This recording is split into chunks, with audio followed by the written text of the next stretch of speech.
This is Captain Ian Hamilton, 554043, of the elite parachute regiment, a veteran of the Gulf War, Bosnia, Afghanistan and Iraq, and one of the British Army's finest combat soldiers. It's taken a day and a half of hard hiking to get this far into the jungle. It's now just after 7 o'clock in the morning and we're going to do the last 3 or 4 Ks up to the objective. But Captain Hamilton has a secret. For 42 years, he's had the conviction that he's a woman trapped inside a man's body. In March 2007, Ian changed his name to Jan, as the first step towards becoming the first officer in the armed forces to undergo a sex change.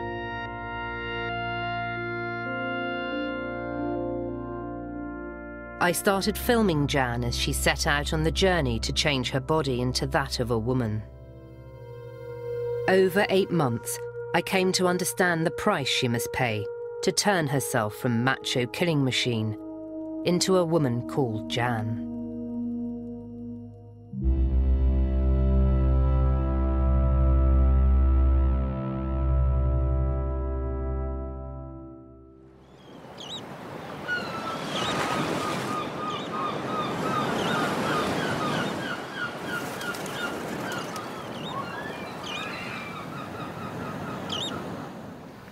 I've got these voice exercises that I do. Why do I speak like I get like as a guy?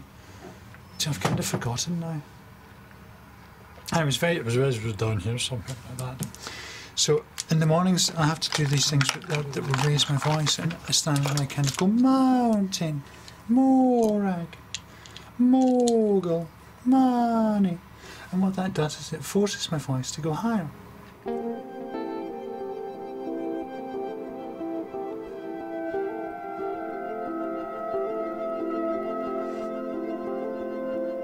In just 3 weeks, Jan's going to Thailand to have her face rebuilt, to make her look like a woman. It's the first stage of a process that will lead in 6 months' time to genital surgery.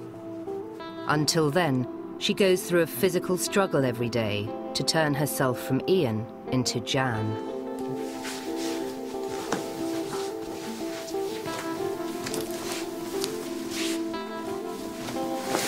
I can't believe I'm getting dressed for a television program. This is my sort of game with jeans and things that I've got a kind of a lump thing there, so I spend a lot of time. They call it tucking for obvious reasons, so that kind of goes in there. So this is kind of what there is underneath it, sort of spoils everything, doesn't it, really?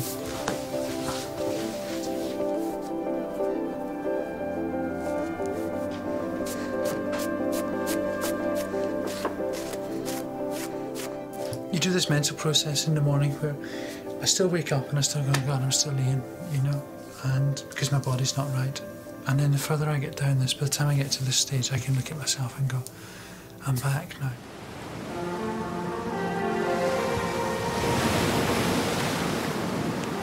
It's a George Michael. I'm off for my 4 miles.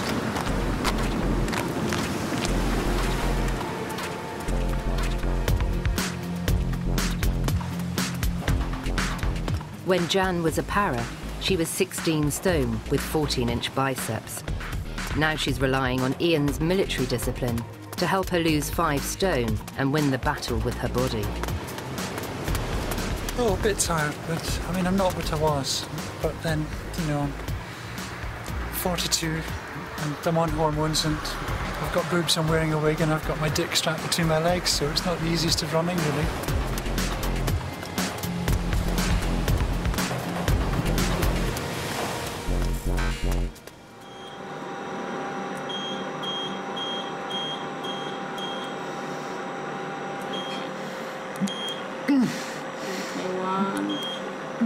Keep going. That's fantastic. One more, and you're done. Jan's only been dressing in public as a woman for 4 months. I find it incredible that only last year she was a paratrooper fighting the Taliban. I hid behind this big wall of being a guy and being this paratrooper because The only emotion that I was allowed to show as a paratrooper was actually aggression. And I became quite good at that. I mean, I was a really aggressive, arrogant prick as a guy. Because I hated myself, and I hated the world, and I hated being in the world. When it got to the stage, I was volunteering to go back on operations simply because I thought I could die when I was out there, and then if I died, I didn't have to put up with this anymore. There's no sane person would do this. I would rather walk out of Basra Palace with an unloaded rifle into the middle of a crowd of the Mahdi army than put myself through this. You have to have some inner mechanism that you don't understand that wants to make you do this. Because it is just so overpowering, this whole sense that I'm the wrong person, the wrong body. Doing this is so, so important to me, ever been happy. So, I've got myself upset again now.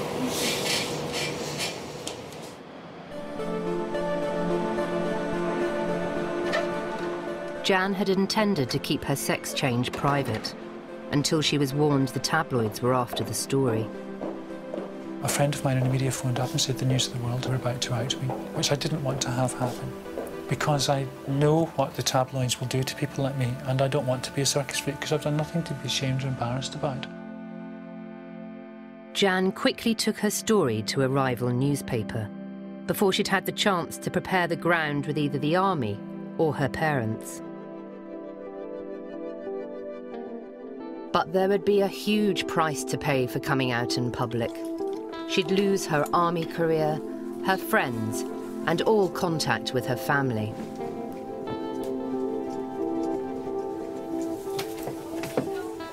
That looks nice on you. Well, thank you. It does. Thank you, you're very kind. What is it like? It's like a kind of sort of ruched velvet, isn't it? Oh, Sort of it's cloth. nice, that is, isn't it? Oh, lovely. Thank you. Are you buying it? I don't know. What do you think? Should I buy it or not? Would you buy it? Well, I think it'd be lovely. Why not? Oh, go on, you could be Scarlet Lady on a Saturday night. I'm sure your husband would love it. I know. It's lovely talking to you. Bye-bye. Scared the poor woman off.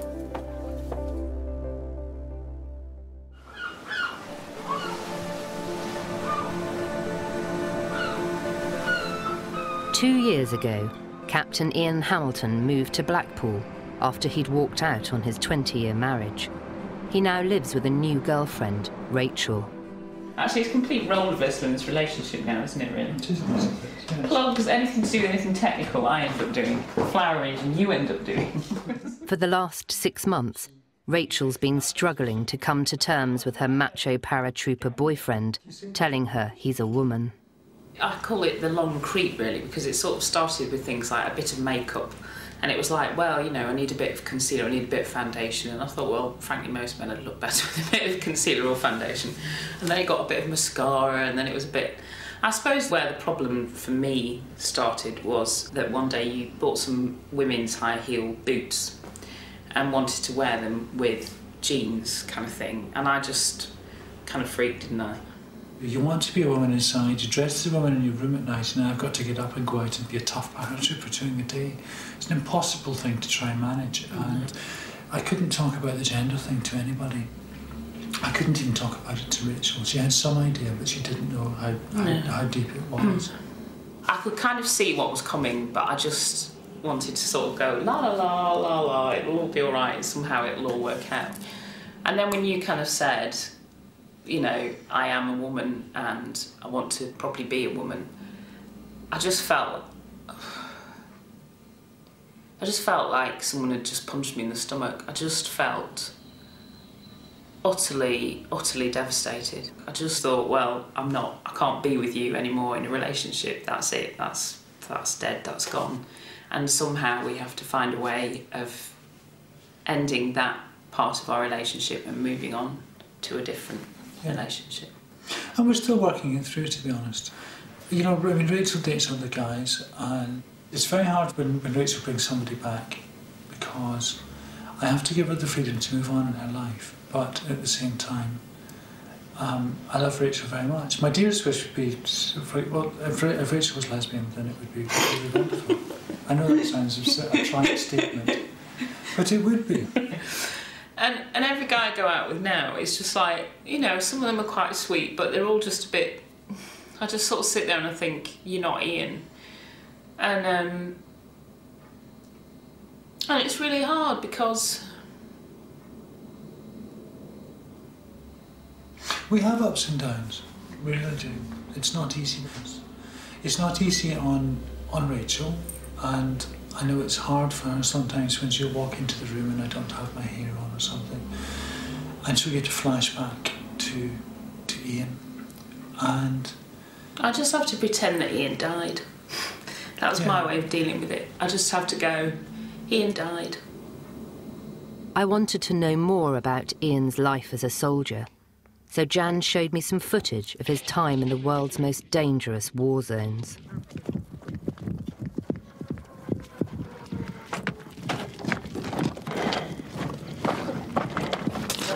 Why had someone who felt they were really a woman sought out the violence and horror of war?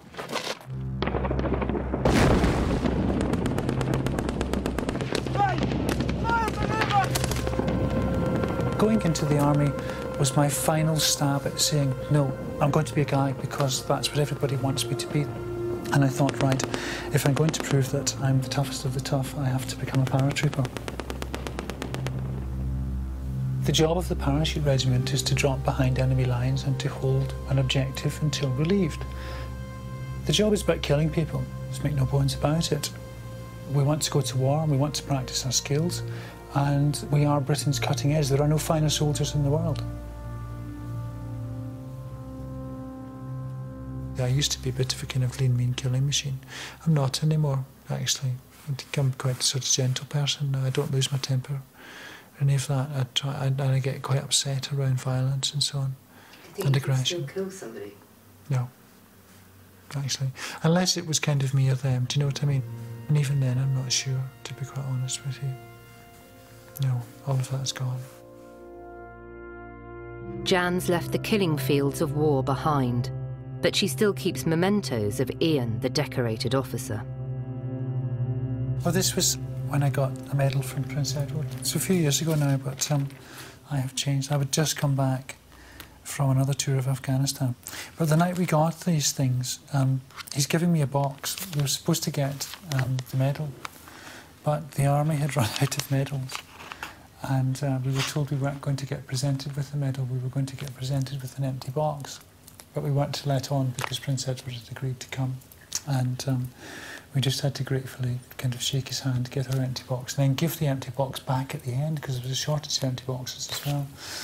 And I still haven't got that medal, actually. That's what, I'm 3 and a bit years on, I'm still waiting for it. So. And this beautiful red jacket was what they call in the army mess dress, and that's what you would wear as an officer for evening wear. 6 months ago, that was me, and now, well, this is kind of it now, so. And this is how much my arms have shrunk. This was tight on my arms, and I can grab about 4 or 5 inches of material on there. Yeah, this is my beret. This is the one that I kind of wore in Iraq, so I don't think it really works anymore for me. Too much hair now. You know, you spend a lot of time in the army doing this sort of thing, smoothing your beret down. This was the ultimate for me, was to have the right to wear this cap badge and this coloured beret. Jan told me of the moment her life as a paratrooper came to an end. The moment she knew Ian had to become a woman. I got blown up in my last tour in Afghanistan, and it was then I realised, no, this just isn't a way to carry on living. I mean, I'm 42 now, so I've got, what, 20 years left, got a third of my life left, really. I don't want to be unhappy for the rest of it. And it was then I decided, no, I'm going to become Jan, and I'm going to leave Ian behind. Jan hadn't imagined the rejection she'd face. She'd always wanted to continue her career in the army. The day I got the letter from the army saying that they had taken the job from me, I was incoherent with grief. If the army had actually shot me, I think it would have hurt less. There was never a prouder paratrooper than me. There was never anybody extolled the regiment and the regiment's virtues more than me. My dearest wish is to blend and be accepted as a woman, but I'll never be accepted as a woman by the military. I'll always be the circus freak. Captain Jan, the transsexual para.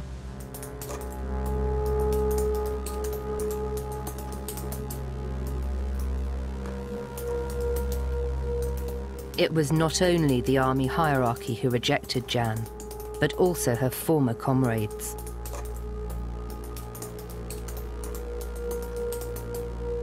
But the worst blow came when her own parents were unable to accept their son was now a daughter. I didn't expect my mother and father to write a letter saying that I was no longer a child. I'm not a freak.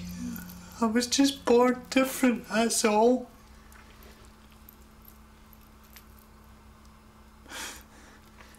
My brain's a girl and my body came out wrong, that's all there is to this. There's nothing to do with any sort of sexual gratification of any sort with doing this. I'm not a gay man in a dress. I am not a drag queen. I am not a transvestite. I am not a she-male. I just want to be a woman. What is wrong with that?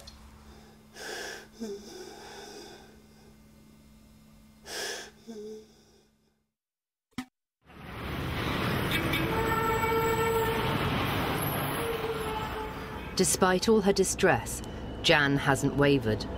And 6 days later, she's in Thailand for her facial feminization surgery.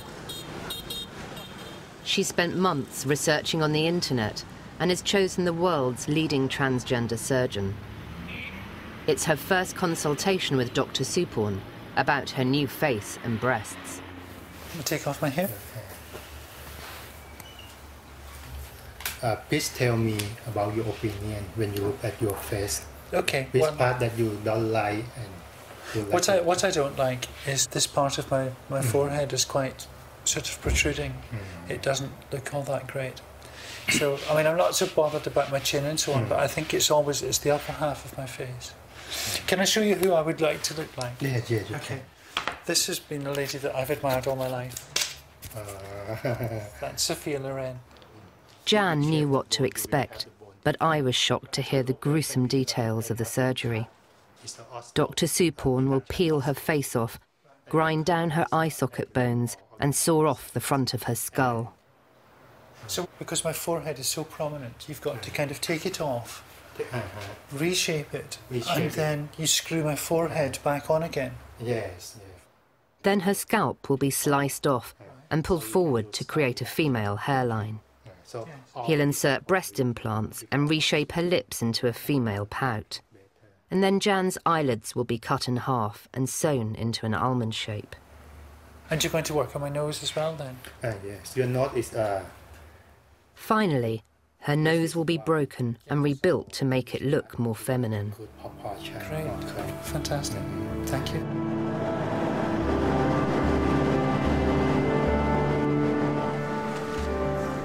Now Jan's seen the enormity of what she's about to do to herself, I realise it's a critical moment for her.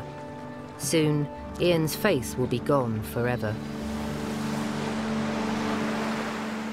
Today's my last day before I go to hospital. And when I got up this morning and I had a bath and I looked at myself in the mirror, I knew that that was the last time I was ever going to look at Ian. Tomorrow, that's it, gone, finished in an instant. And I'm left as a new person. And I know that after tomorrow, no matter what may happen, the world will never again see me as a man. The world will see me as a woman till the day I die once this is done. It's time. It's just time to say goodbye to him. He's done everything he could do for me. He kept me alive, and in ways that I shouldn't be alive, with all the things that I've done, with all the wars that I've been in, with all the situations that I've been in, with all the life or death scenarios. I'm very lucky to be here. And Ian has been wonderful to me, but no, he has to go. But I'll always remember him. And you know, to be honest, if I can, I just want to be a good person now, and I'll always remember Ian and have a photograph of him.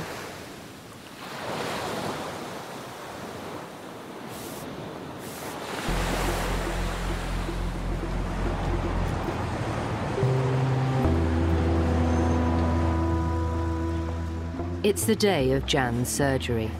In just 2 hours' time, she'll be on the operating table.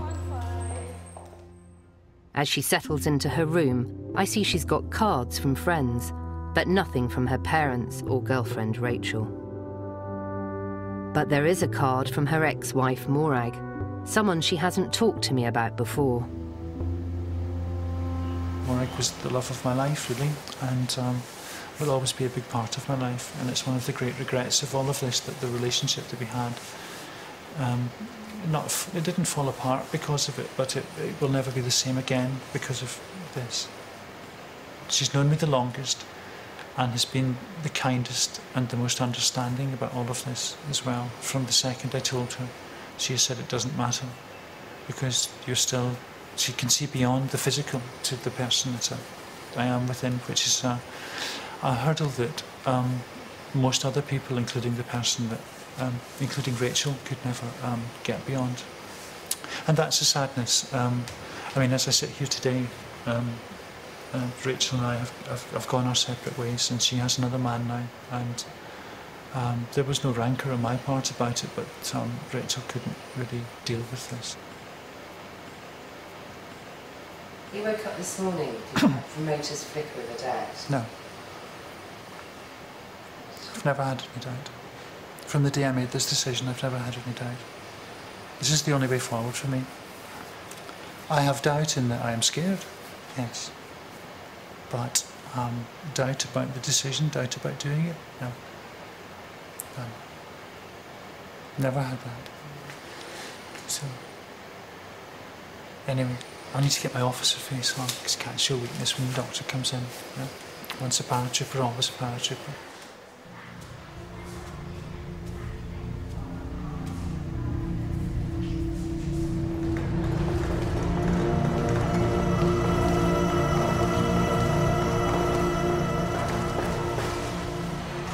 Any last thoughts, Jan? Well, last thoughts. I think you buy the next round, my dear. But I don't know. I mean, it's done, isn't it? I mean, we've passed all of that now. You know, the parachute regiment, when you jump out of the plane, they have red light, then they have green light go, and you jump, and it's green light go time, really. So.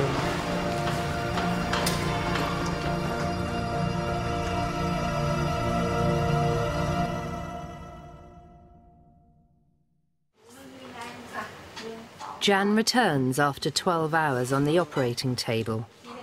When she comes round, there's nobody there she knows, except me. Hello.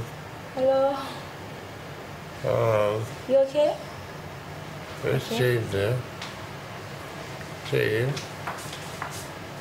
Jane? Jan, everything's fine. You're just back in your room. Jan has to wait 36 hours to know whether the surgery has been a success. Then the bandages will come off and her new face will be revealed. Oh, this is nice. You may feel more This is getting.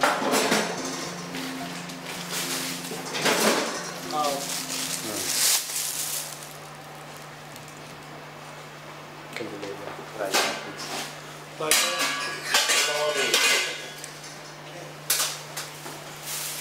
Maybe card. You might have something like that. See what I look like Sophia Loren. Not beauty today. Beauty.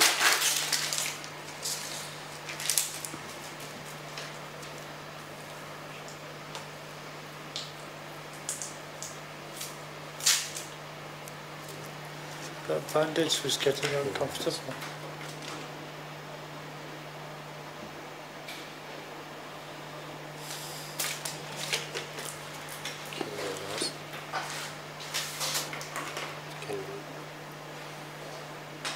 Show you you massage your base.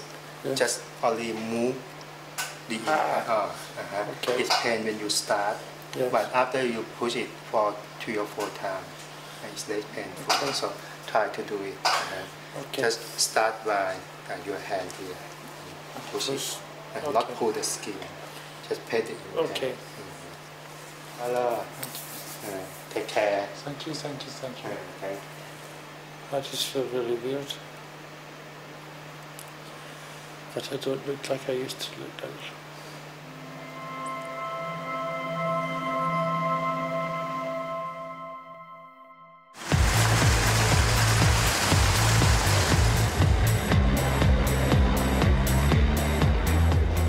Jan returns to Britain 3 weeks later.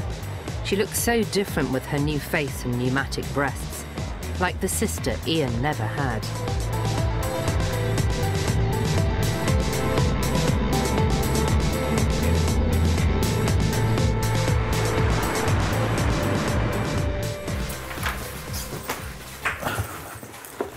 Oh God, there's never a strong man around when you need one, is there?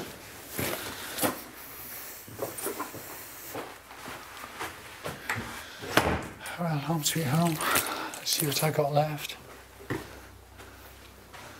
While I was away, Rachel moved out, so this is literally the first time that I've been home. It's strange coming home to an empty house. Huh, welcome home, eh?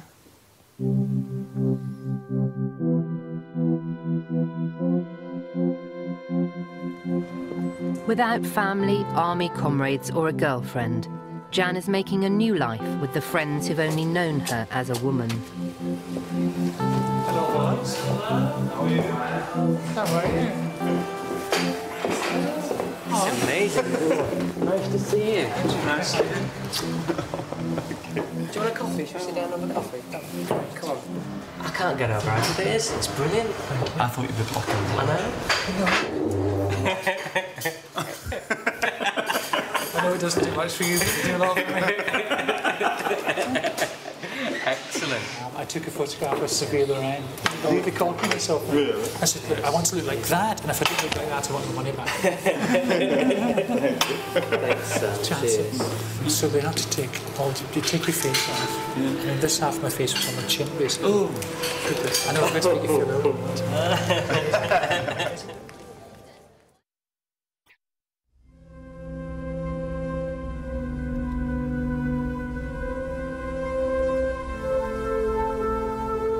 Jan took me to see where she grew up in northeast Scotland. She wanted to confront issues from her childhood and her relationship with her parents. Was it hard to tell her parents for the first time? Yes. I mean, I have to admit, I was a bit of a chicken when I came to do it. I couldn't do it in person. And I told my mother by telephone, and she put the phone down. And I called her back and said, look, you know, this is going to be in the papers. And that was followed by, you know, everything turning up at the front door. And 5 suitcases full of stuff with a letter saying that, you know, the son was dead and I was never to contact them again. It was very difficult for both of them to take the news. And I think the fact that it became public so quickly as well, I think they took as a bit of a shock. But the thing I find hard to understand is that their response was purely based around how it would affect them. I mean, I can remember my father saying, how do I go to the golf course to renew my subscription when everybody knows what you've done? And I find it difficult to understand the complete rejection by people that I care about. And I don't just mean my family here, but an awful lot of people that, for example, I served with in the army and anybody else who was really associated with me before that. I no longer have anybody who loves me, actually. And that's hard to deal with because, you know, we all need that kind of backstop and we all need somebody that gives you that kind of unconditional acceptance.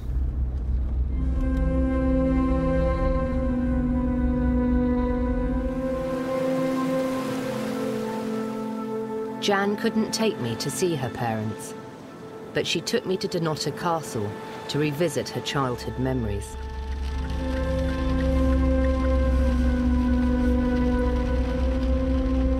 I have some happy memories. It would be unfair of me to say that, you know, I had a miserable childhood thing. I mean, of course I had some happy memories. But it's a bit confusing for me being here, actually, to be honest with you. I was kind of dreading coming up here.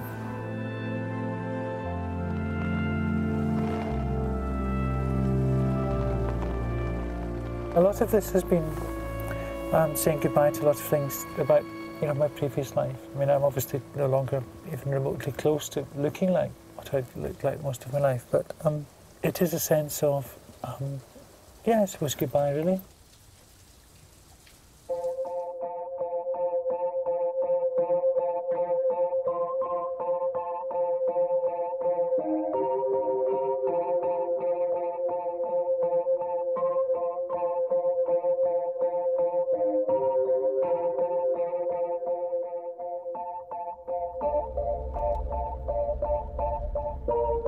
In the car, Jan talked about when she'd first tried dressing up as a girl. Then she took me to a park where she revealed a trauma she's never spoken about before, that she was sexually abused from the age of 12. I used to come up here and I would get a bag of clothes and stuff and I'd go and get all dressed up and wander around the park here as a girl. It was really weird for me to live this kind of double life because I knew that there was something different about me. I wouldn't have been able to come to this park if you hadn't been here, actually, because the only way I can stand here and look at this is actually to talk about it. I wasn't entirely the victim, but there was an element of consensual sex about it because this individual used to meet me up here, but because I was dressed as a girl, treated me as a woman. And that was quite loving. In a way, and you'd meet him and it would all be quite sweet for half an hour and then you'd get asked to do things or have things done to you, and you came away with it feeling great shame and feeling very dirty about yourself. And I wish I'd had somebody to talk to about it, but you know, my parents were not the kind of people that you went to with emotional issues. I was about 17 and I turned on this individual and said, if you ever do that to me again, I'll kill you. And I really wasn't kidding, actually. And he backed off, and that was like an affirmation of, oh, right, that's what you do as a man, is you're aggressive all the time. So I'm going to have to go and be a soldier now. And that drove me towards the army.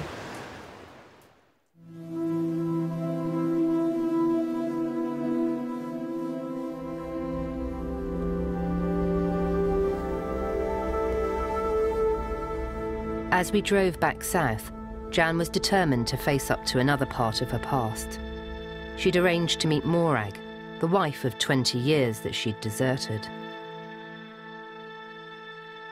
Because I was so confused in my head, I actually walked out on Morag 2 years ago, which is something I'm not proud of, but I just couldn't cope with life. It was in March this year that I wrote to her and told her what I'd done. And within a day of writing to her, she wrote back and said, it's fine, I'm just happy you're alive. It was actually quite emotional last night when we met, because I obviously looked radically different from the way that I used to look. And I mean, I think it was very difficult for her whenever, sort of within 5 minutes of arriving, the person who was her husband's going to look at my new breasts. It's cold, isn't it? When you got angry at me last night, you called me Ian.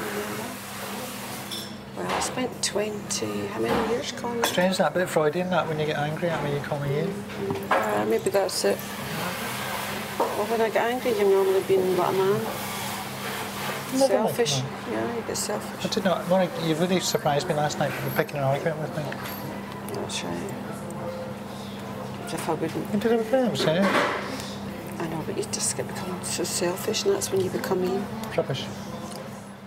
Morag doesn't want to talk about her life with Ian, and I could see she wasn't as sure as Jan about the future. I love you very much, Morag. I know, thank you. I do, really. And I'm not saying that because I can't remember that, I just mean it. Thank you. Okay. It's going to be all right, you know. Is it? You keep telling me that. It is going to be fine. Is it? Yes, I promise you. Hope so. Because you smiled at me.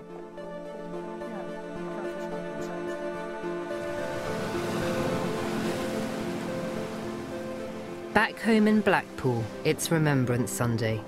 Last year, Captain Ian Hamilton turned out with his comrades in full dress uniform. Now Jan has come to lay Ian, the soldier, to rest. The soldier that was in me was, well, that was Ian's thing. I'm actually really happy who I am now, and that person is not a soldier. There is no more Captain Hamilton.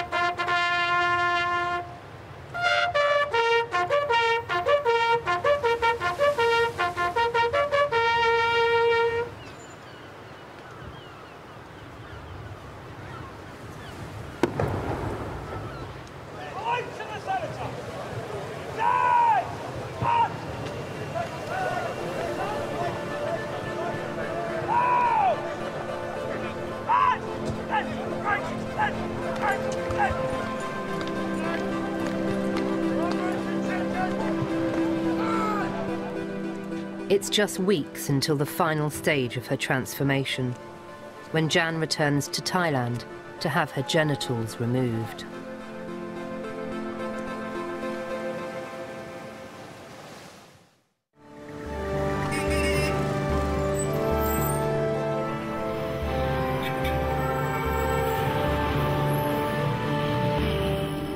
In February 2008, Jan flies back to Thailand for the final stage of her sex change, the genital reassignment surgery. Jan is unnervingly calm. She seems completely undaunted by what lies ahead.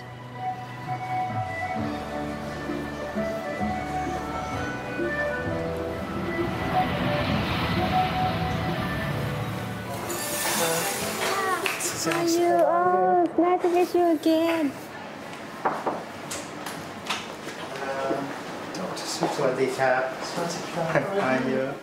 Dr. Suporn, the surgeon who changed Jan from the waist up, tells her how he'll change her from the waist down. I use one part to this part. I will use it to clear your clitoris. Right. You will have the sensation here. Oh, okay. It's behind your clitoris near the urethra. Right, fabulous. And this incredible. Dr. Suporn explains that although she'll never be able to reproduce, Jan will be able to have sex and reach orgasm. What are you going to do to you tomorrow, Jan? He's going to take my scrotum and turn that into vagina, and then he takes my penis and turns that into a labia and a clitoris. So I've been told I've got good skin to donate, so I'm glad that that organ's actually being some final use to me. So it's like goodbye to my best friend Willie, and you know, I mean, okay, it's been such a massive struggle to get to the stage, you know, financially, emotionally, mentally, everything, to get to the stage where I'm going to have this done. But you know, here I am. I'm 43. I'm not young anymore, and I've got to create a life for myself somehow, and I've got to try and start everything from the beginning again. And I don't know if I'm going to be able to do it. You know, when I came here the last time, there was still quite a lot of Ian with me, and I was a bit cocky and everything, and now I'm not. I'm fucking terrified, actually. Your mum and dad were here now, Jan. What would you say to them? They just love me, that's all. Because I love them. You know, I'm my mum and dad, aren't they? And I need them an awful lot.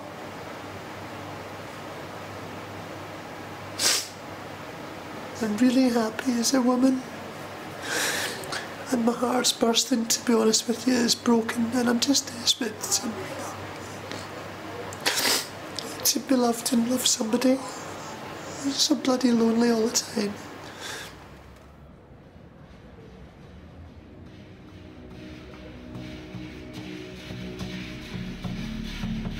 It's Chinese New Year, and the day Jan will finally get her new genitals and new gender.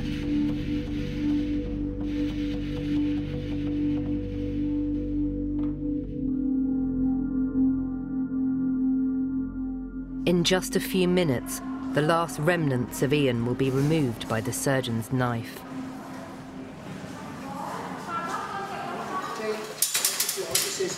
I want you to, will you tell my parents I never meant to hurt them? If something goes wrong, okay? And will you tell Morag I love her very much, all right? Okay. I'll see you later. Okay.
Jan spends 8 hours on the operating table as Dr. Supporn surgically changes her genitals from male to female.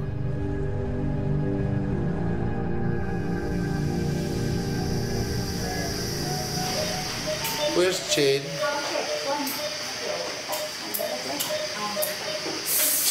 Oh my girl.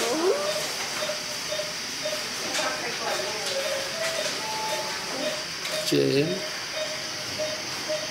can you get me George Clooney's number?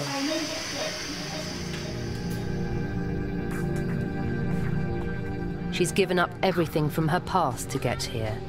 But now, perhaps, she'll have the future she wants, as a woman called Jan.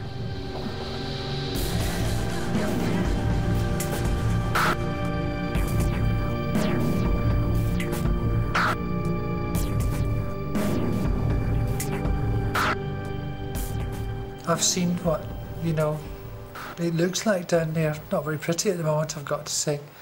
Looks really rather like kind of, it looks rather like a kind of badly burned donut, actually, to be quite honest with you. It's a bit weird because I still have sensory feelings, like I've still got, you know, the willy and things. It's odd. You know, it's getting less now, but for the first few days I thought it's a bit odd to feel like there's still something down there.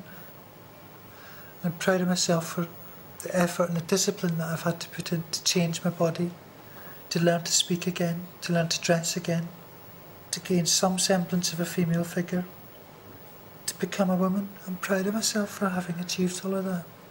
Yes. Has it been worth it? Oh yes. Not just worth it, 10 times worth it, 100 times worth it. And be the woman you're meant to be. Yes, and I am a woman now. And I'm happy. Yeah.